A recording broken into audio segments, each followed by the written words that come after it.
الرحمن الرحیم، شروع اللہ کے نام سے جو نہایت مہربان رحم کرنے والے ہیں۔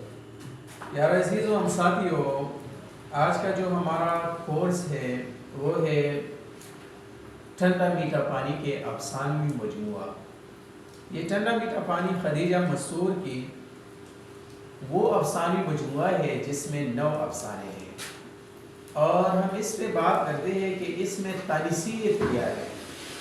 تانیثیت دراصل عورتوں کے متعلق کچھ بات یا عورتوں کے مسائل یا عورتوں کے جذبات کا بیان ہوتا ہے۔ تانیثیت تو ٹھنڈا میٹھا پانی میں 9 افسانے ہیں، اور ان 9 افسانوں میں سب سے پہلا نمبر جو افسانہ ہے وہ خیرمن ہے۔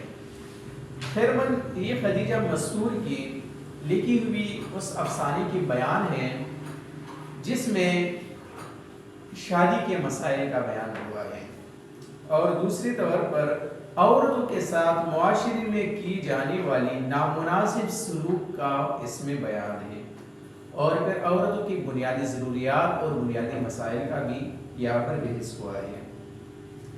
کہانی شروع کچھ یوں ہوتی ہے کہ کنیز، یہ اس افسانے کا سب سے مین اور اہم کردار ہے۔ اگر یہ اس افسانے سے نکل جائے تو افسانے کی خوبصورتی برقرار نہیں رہتی ہے۔ کنیز یہ وہ ایک معصوم یتیم لڑکی ہے جس سے کوئی بھی نکاح کرنا نہیں چاہتا۔ اب سوال یہ پیدا ہوتا ہے کہ کنیز سے کوئی شادی کیوں کرنا نہیں چاہتے؟ تو اس کی صرف ایک ہی وجہ ہے۔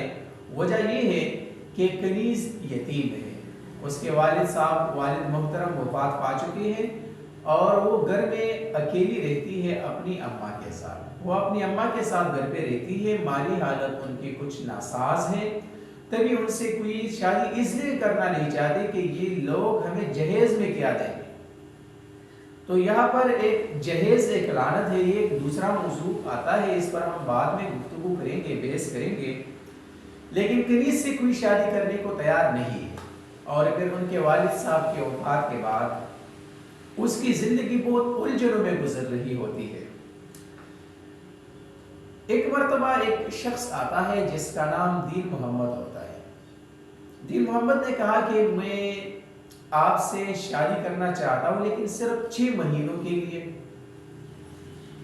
اس نے سوچا کہ یار یہ تو بہت ہی نامناسب بات ہے، 6 مہینے کے لیے بھلا کون سی شادی ہو سکتی ہے؟ اس کی اماں نے تو بالکل انکار کر دیا کہ اگر 6 مہینے بعد تم دوبارہ یہاں پر آؤ گے تو میں لوگوں کو کیا جواب دوں گا؟ لیکن اس نے کہا کہ بن باپ کی بیٹی ہوں، 6 مہینے تو آرام سے کھاؤں گی پیوں گی، گھر کے آرام کام کروں گی، لیکن پھر بھی کھانا پیٹ بھر کو تو مل جائے گا۔ اس نے اماں کو کہا کہ میں واپس نہیں آؤں گی، میں جاؤں گی وہاں دین محمد کے دل میں اپنا گھر کر جاؤں گی، اس کے دل میں ایسا پیار جگاؤں گی کہ وہ مجھے دوبارہ آنے ہی نہیں دیں گے۔ تو اس نے کہا کہ نہیں، مجھے منظور نہیں۔ اماں نے انکار کر دیا، لیکن پھر بھی بیٹی تھی، اصرار تھا بیٹی کا، تو انہوں نے کہہ دیا ٹھیک ہے، آپ دین محمد کو ہاں کر سکتے ہو کہ وہ آئے اور آپ سے شادی کر کے آپ اپنے گھر لے جائیں۔ دین محمد آئے، اس نے بات کی، اس نے کہا کہ ٹھیک ہے میں کل آؤں گا، اور کل اس نے 4 بجے کا ٹائم دے دیا کہ انشاءاللہ کل 4 بجے میں آؤں گا اور آپ کی بیٹی کنیز کو میں بیاہ کے لے جاؤں گا۔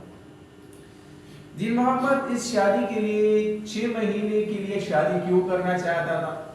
تو یہاں پر ایک سوال یہ پیدا ہوتا ہے۔ تو کہتے ہیں کہ دین محمد اس لیے 6 مہینوں کے لیے کنیز سے شادی کرنا چاہتا تھا کیونکہ اس کی ایک بیوی تھی، کنیز سکینہ اس کی ایک بیوی تھی جو بیمار تھی۔ وہ بیمار بیوی کی خدمت کے لیے اس نے کنیز سے شادی کے لیے کہا۔ اس دین محمد کے پہلی بھی اولاد تھے، لیکن اس نے کہا کہ ٹھیک ہے میں آپ کے ساتھ جاؤں گی،